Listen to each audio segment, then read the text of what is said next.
Hey, how's it going, guys? Welcome back for another Q&A session. Right, so I am incredibly late for these Q&A sessions, right, because I'm very busy with school and stuff like that, so hence is almost 1 week late for this video.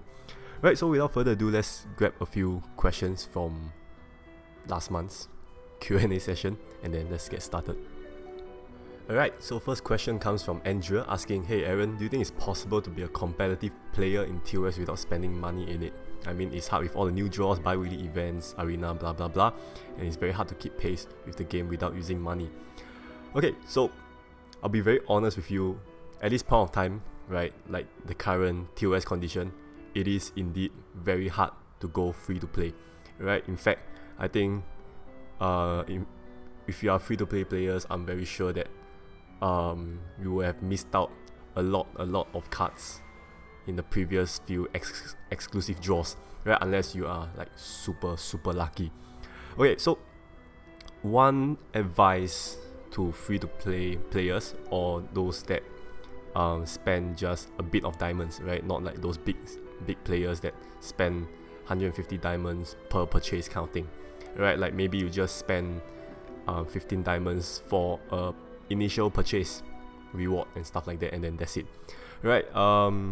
It is to pretty much conserve your diamonds, alright, and draw specific events only, alright? So I can say that if I'm a free to play, right, I'll be obviously I'll be farming like bi-weekly battles as my stamina gets to full, right? And when it hits 0, I'll wait for it to reach full stamina before I start farming again, instead of restoring stamina with 1 diamond, because you know 1 diamond is precious to players like you guys. So in terms of drawing, alright, then you have to really ask yourself, is this card really gonna stay in the meta for a very long time, right? Because you're thinking, you gotta think for long run, is this card gonna make it a few patch down, right? Like, is it gonna stay relevant? Right, so let's take a few examples like Night of the Round Tables, right? As a free to play, I would definitely not draw at all, right? To be honest, Arthur, very mediocre card, right? And it's considered rare, right? Lancelot is the one that is good, but it's not very game changing, alright? Merlin, no. Alright, so let's see what other series do we have. We have Imperial Warlords, right? That one, yes, I would definitely draw that one, right? So therefore, I'm gonna put all my diamonds in it. Every time I get 5 diamond, I draw. Get 5 diamond, I draw. Something like that, alright? Because as you can see, Guan Yu, it is literally used everywhere, alright? Arena, you use it. It is viable for ultimate stages as well, and then bi-weekly, no problem as well, alright? Lu Bu, very strong card as well, alright? With the exception of Cao Cao being the weaker one among the 3 rare, right? Overall, it's a very good seal to draw.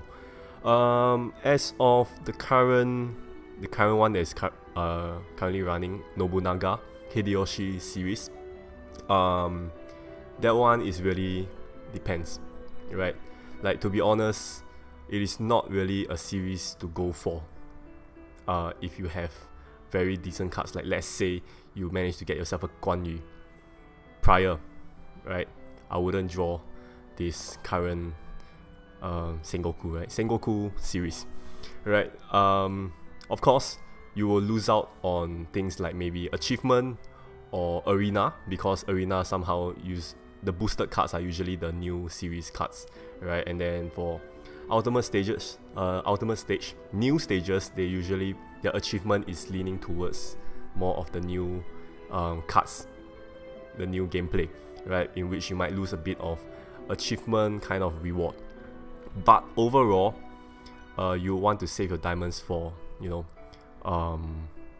cards that actually last a very long time. Big example is Guan Yu. Alright, so with this, I'm going to move on to the next question. Alright, so next question comes from Jason Lam asking, is it possible for Meta to create a dual attribute card or series, right? Just like puzzles and dragons. What problem do you think dual attribute cards will face, and what would be the OP opiness about them.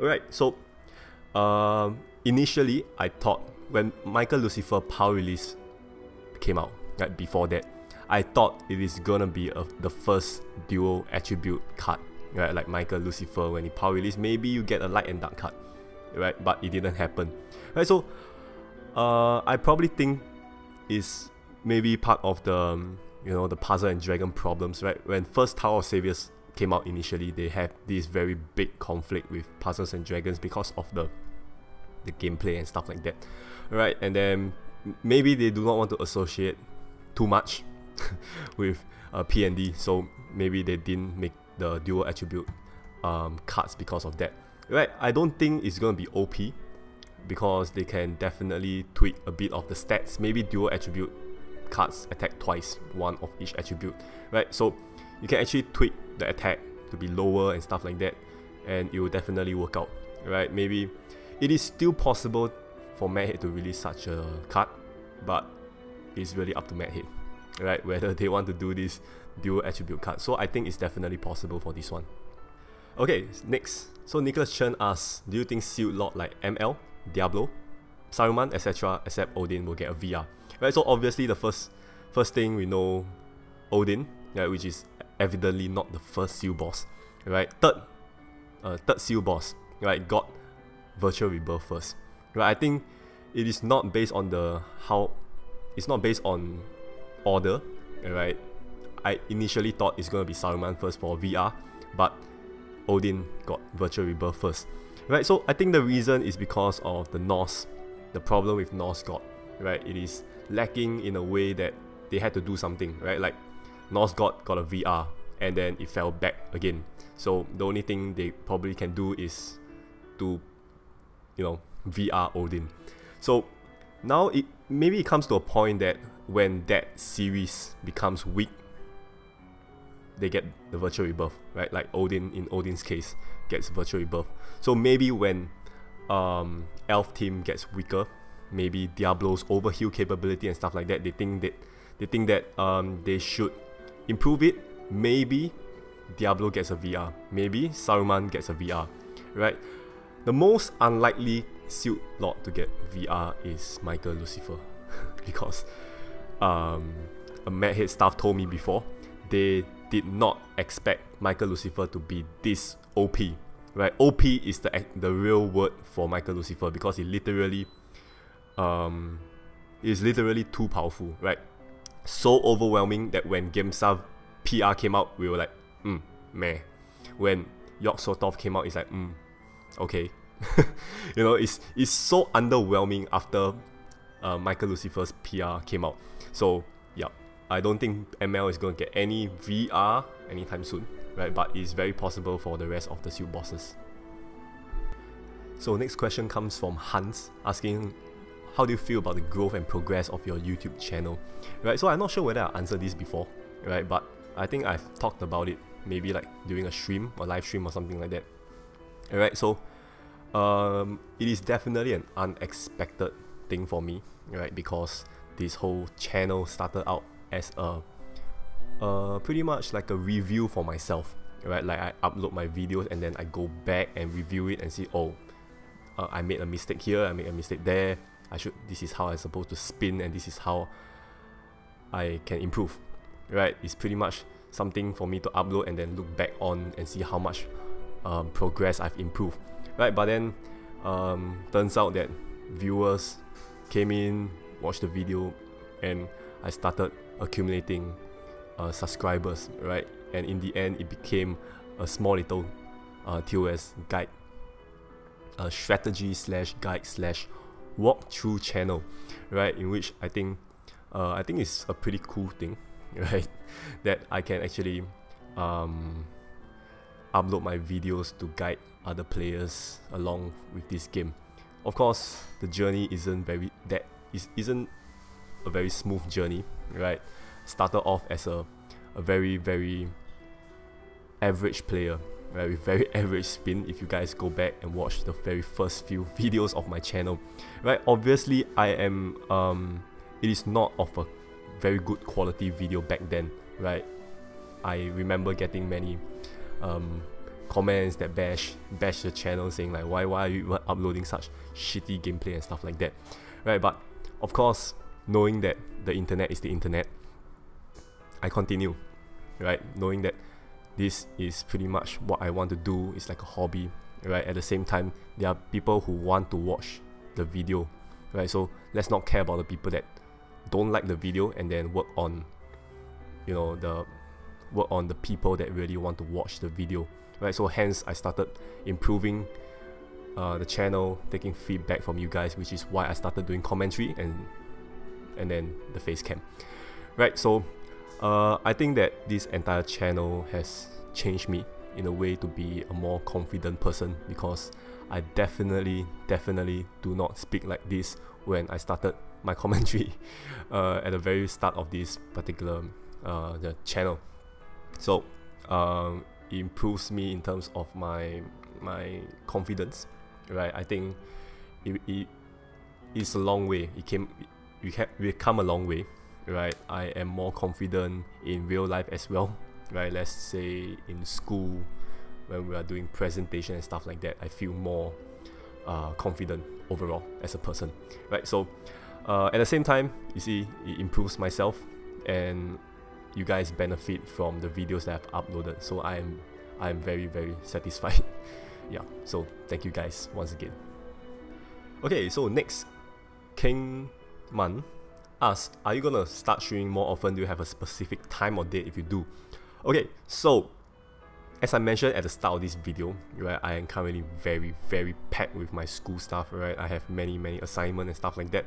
Hence, I can't stream as often as those like Chinese players that pretty much stream every day.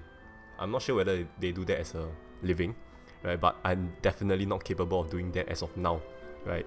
So till then, I'm only streaming when there is an event that requires to draw cards, or whenever I am super free, I do an impromptu stream and stuff like that, right? So do I have a specific time or date? If I do, basically the 200% increase of a particular series, right, on that day, 8 PM at night, I'll be doing the draws, right? So that is pretty much one of the fixed time and date that I'm doing a stream, right? Any other impromptu streams, I'll definitely update you guys on my gaming channel, gaming page on Facebook.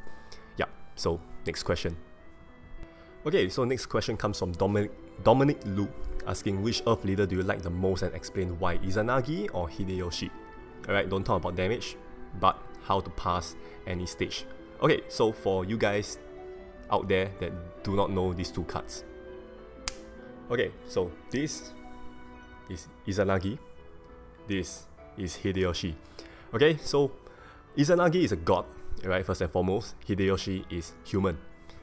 So the main difference about these two teams is Izanagi actually gives you a generalized Earth team, right?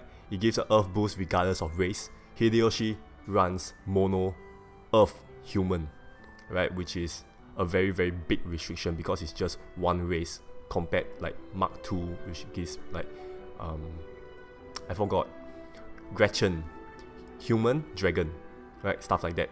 Nobunaga, human, dragon. At least there is two races, right? Hideyoshi is just one race, and Earth, human. So there is very big restriction in terms of the cards that you can use in a Hideyoshi team, right? Izanagi, on the other hand, is a generalized Earth leader, meaning you can put any cards. So you can buff up the HP by putting cards like Nihawk. You can put in control cards like Medusa in case you have any time down debuff, or any cards that down, I don't know, you have to store, right? You can use Medusa. You can have Earthkeeper to remove additional effects and stuff like that, right? Something that Hideyoshi team cannot do. So one good thing about Hideyoshi team is the unlimited convert you can do every single round, right? So in terms of mark runes, stages like mark runes and stuff like that, it's not going to affect you that much. Okay, so each team have their own advantage, right? But overall, I think Izanagi is definitely the winner because it is more versatile and definitely more damage output, I think. Okay, so for Hideyoshi, the main difficulty will pretty much be any stage that actually gives you a debuff, maybe team attack minus 90% or 95% for 3 to 5 rounds. You need to store out. Right, there is no cards that actually reduce damage taken. There is no cards that actually delay or store your opponents. Right, so there is definitely downside for Hideyoshi team this, although you get like massive converts every round, right? Everybody's so happy with that, right? Right, Izanagi on the other hand, more versatile, but he's a god, right? And then TOS, knowing that they always love god and demon lock, right, means that whenever they do that, means boom, Izanagi leader ally is down, right? So, but overall, you can still put cards of different races to counter that, meaning maybe you put Sus, maybe you put Demon's out as well, okay, so you can put like Nihawk, and the whole team will still work. Maybe use a compulsion and stuff like that, and you still get through the god and demon lock and stuff like that, right? So overall, I think in terms of downside, right, Izanagi has lesser, so overall I will still use Izanagi anytime over Hideyoshi. Alright, simple. So with that, let's move on to our last and final question.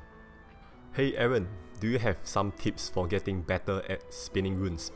Alright, so there is a few tips and tricks I can give you based on rune spinning, right? That's definitely based on my own personal experience, right? As I explain it, you might or might not catch it, but I'll try my best. Alright, so I did a bit of change here, so we're back here at our original background. Alright, so things can be a little bit tricky when you're teaching someone about rune spinning because it's all about personal preference, right? So I'll try to explain this the clearest that I can, right? And hopefully you guys can actually learn something about rune spinning in this video. Okay, so what I have here is a TOS spinning simulator, right? It's not exactly very smooth compared to the one in the gameplay, so I might do a bit of mistake while spinning as well. Okay, so what we have here is a one run mode, meaning they can record how you spin your runes and how many combos you make and how many steps. Okay, so by looking at this, obviously we have unlimited movement time here, so I can actually explain and spin at the same time. Okay, so what we have here is a board like this. We can shuffle it, but we're not going to do that.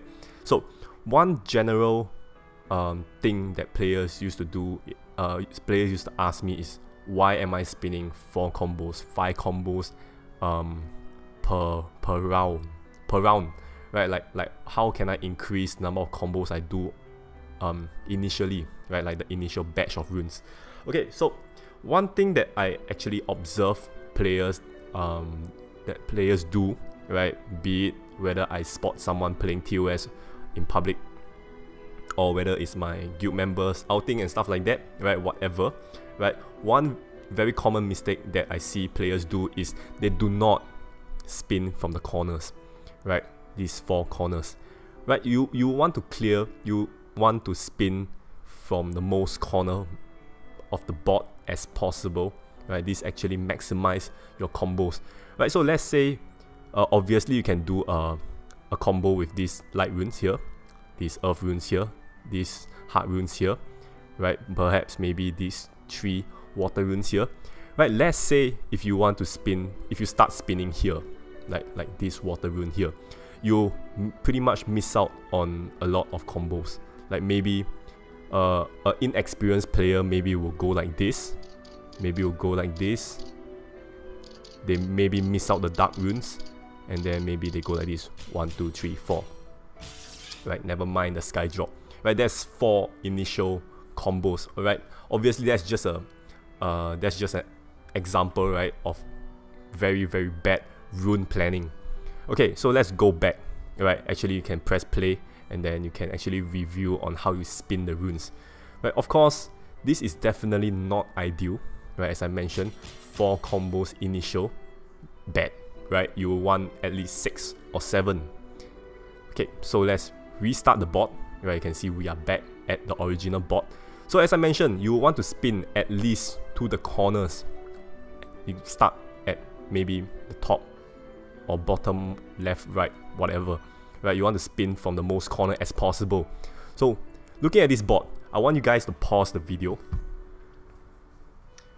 Pause the video, right? And try to imagine, maybe put your finger on the screen or whatever. Try to look at this board and think, how are you gonna spin it, right? Of course, think within 5 seconds, how are you gonna spin it? Done? Okay, so if I'm spinning, I know I did an example with this water rune, but I'm gonna hold this water rune for this one. Okay, so what I'm gonna do is I'm gonna align the light, align the earth, then I'll align the heart, then I'll go down here, I'll do this, right? And then I'll align the water, align the dark, and the earth. 1, 2, 3, 4, 5, 6, 7, 8. That's a sky drop. Alright, so this spin is definitely doable within 5 seconds. Right, let's see whether I can actually pull it off. 5 seconds, right? 5.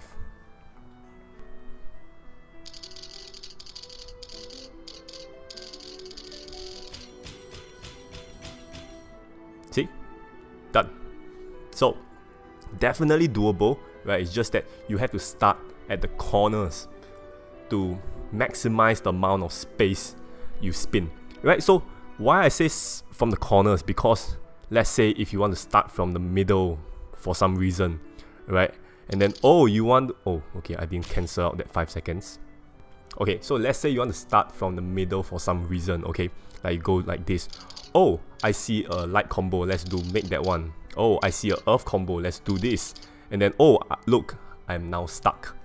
Alright, so by starting in the middle, you might get yourself trapped in between the runes that you have already aligned, and then to get out of there, you pretty much have to break the combo, right? And then that's not good, that's not what you want. Right, so my advice is to pretty much spin from the corners, and then try to end the round with a possibility of a sky drop. Right, what I mean is, let's shuffle the board. Okay, let's get a new board. Okay, maybe this one. Okay, so let's say you wanna spin. I'm gonna do a very brief example on this one. Right, like maybe I want to do a spin like this. Okay, let's example. Okay, notice how I end the board. I have one water rune, dark rune, earth rune, heart rune at the bottom, dark rune, water, light.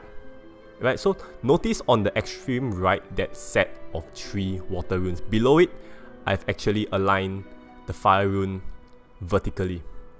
Alright, so why you try to end the board with any sort of 2 runes vertically, like 2 of the same kind of runes, because that actually increase the amount of the possibility of a sky drop that happens over there, right? Any fire rune that drops on top of that 2 fire rune, you get another combo. So this actually increase the possibility of extra sky drop at the end of the turn, right? Sometimes whenever I say, oh look, there's extra sky drop, right?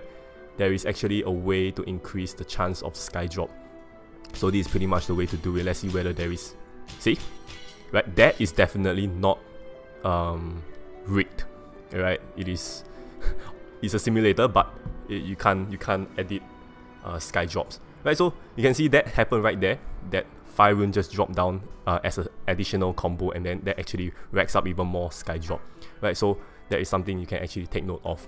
Of course, there is stacking, but I'm not going to go through all the techniques in this particular Q&A session, right? So that's about it. So that basically ends the entire Q&A session. It's going to be a long one, but hopefully you guys learn a thing or two in this particular Q&A session, right? So once again, I'm sorry about the late upload.